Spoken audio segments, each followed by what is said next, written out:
Welcome to CS Connect. My name's Diana, and we are here with Pastor Lynn, and you're in for a treat.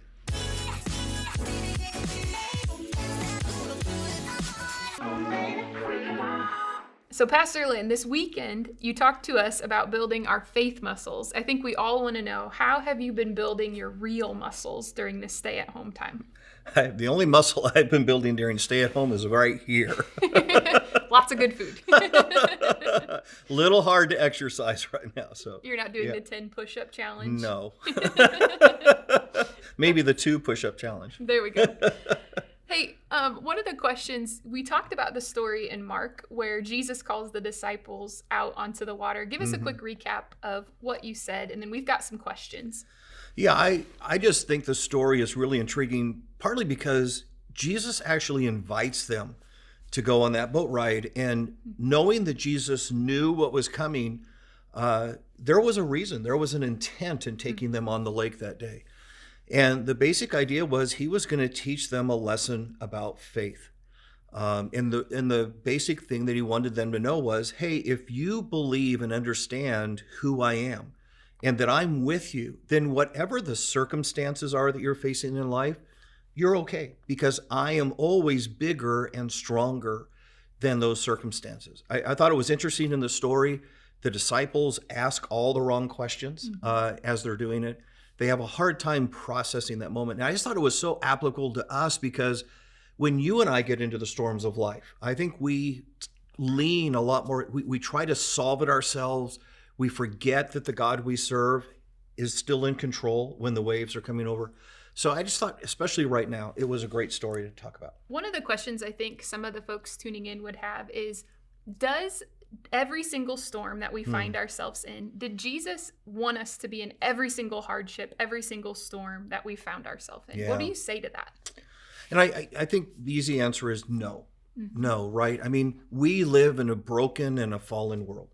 And so sometimes the storms, the unfairnesses, the deep, deep wrongnesses coming in our life are not God generated. They're people generated. It's fallen, broken people who wound us. It's fallen, broken people who hurt us. It's fallen, broken people who bring unfairness into our lives. The cool part is that much like the story in Mark, Jesus is still in the boat with us. He's still going to navigate that moment, and he's still bigger than, stronger than the unfairnesses and the wrongnesses. So I think that's even part of navigating the storm, is to say, hey, wait a minute. Is this storm primarily a lesson that God brought me to, and it's God generated? Or is this something that man brought me to?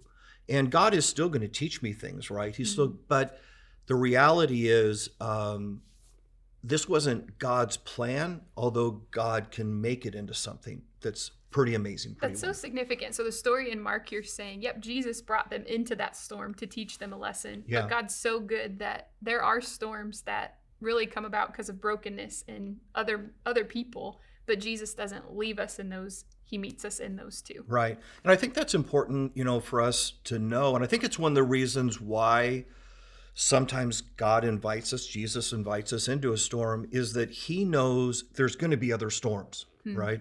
And if I can learn how to navigate this storm, the one he brings me to, invites me to, then I can navigate the man-made storms, That's good. the unfairnesses that are yet to come. I think of it in some ways, it's kind of like boot camp.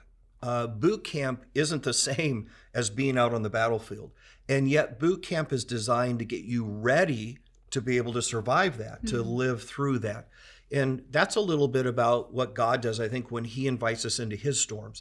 He's training us. He's preparing us for the storms that life and unfairness and really, really tough people are going to bring, so that those don't become devastating to us. That's so good. We're building the tools and the faith that we need, the strength that we need to walk with him. Exactly. So I've got a question. What would you say to somebody who's maybe having a hard time believing that Jesus is in the boat with them during whatever storm they're facing? Yeah.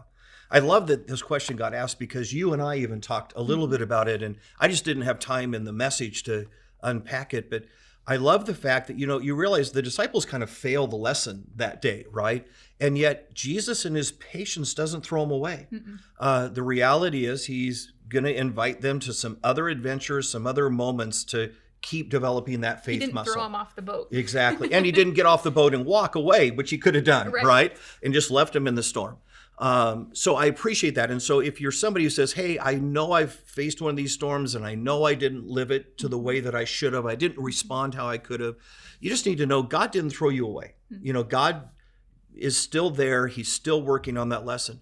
But that's also kind of the other shoe down, is you realize that if you didn't navigate that storm well, you didn't learn what you need to learn, there's probably going to be another storm. There's going to be another lesson, because at the end of the day, God's heart is to prepare you. God's heart is to teach you that lesson, because, and now coming back to what we just talked about, there are going to be other storms. There are going to be people who wound. There's going to be circumstances that are horribly unfair.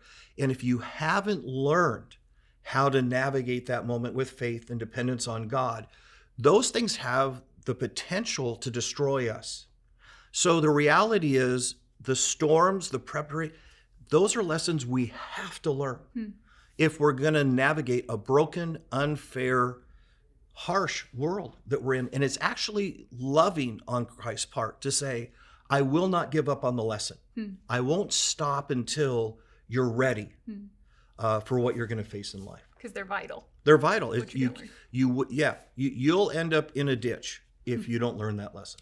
So as a church, we are going to do something special this Friday. We are going to have a time of kind of prayer and fasting as a church.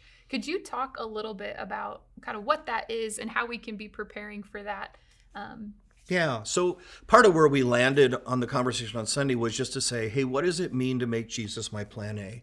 And we just thought, since this Friday is Good Friday and we're remembering that Jesus died on the cross for our sins, which really is all of our plan A, right? How cool would it be on that day just to take and maybe up it a little bit in our purposeful, just dedicating that day and saying, hey, Jesus, you are my plan A. So I asked, hey, would all of us make it a day of prayer? Would that be the very least? And so I think it's 7:00 in the morning. We're going to have a time we're going to be together, and we're just going to... You'll be live. I'll be live. We're just going to direct people into prayer at that moment. But the other part, we said, hey, if you want to even maybe go a step further, would we make it a day of fasting? Which really just means from the time we wake up in the morning until the sun sets in the evening, we're just not going to eat. And fasting is really kind of a biblical discipline. And what it was really part of, it had two things. One was you're really saying, hey, when I experience physical hunger, I'm going to turn that to spiritual hunger. And I'm going to, in those moments when my stomach is growling, I'm going to actually turn those into moments of prayer. So like instead of making lunch, you're going to pause for a second and say, oh, I'm hungry. Hey, God, let me talk to you. That's what you're saying? Yeah. It's taking that physical event that's happening in you and saying, hey, what if I was that hungry for God type thing? And it's learning that discipline. But the second was, if you think, especially back in biblical times, there was a huge amount of time that was dedicated to preparing meals. And so part of what fasting was too was to say, hey, I'm going to redeem that time, and I'm going to use that time to seek God. So part of fasting is just simply saying, hey, I'm going to redeem a little bit of my time, whether that was the time it took for me to go through the drive-through or whatever that was. I'm going to redeem that time and use that time for God. So it's literally just taking one thing, food, cutting it out of my life for a short period of time, and taking that redeemed time and giving it to God. Absolutely. Yeah. So, Halen, what about some of the people watching who may have dietary needs or restrictions? What would you say to them of how they can participate? Yeah, and if you've got a dietary need, if you're going to go out and do tons of manual labor, it makes no sense not to eat and be healthy that day. So again, this isn't some mystical thing that if it makes sense, do it. If it doesn't make sense, don't do it. That's not what it is. You can still, by giving this day over to prayer to God, make it a hugely significant day. So, be smart about that. Yeah. Don't do anything.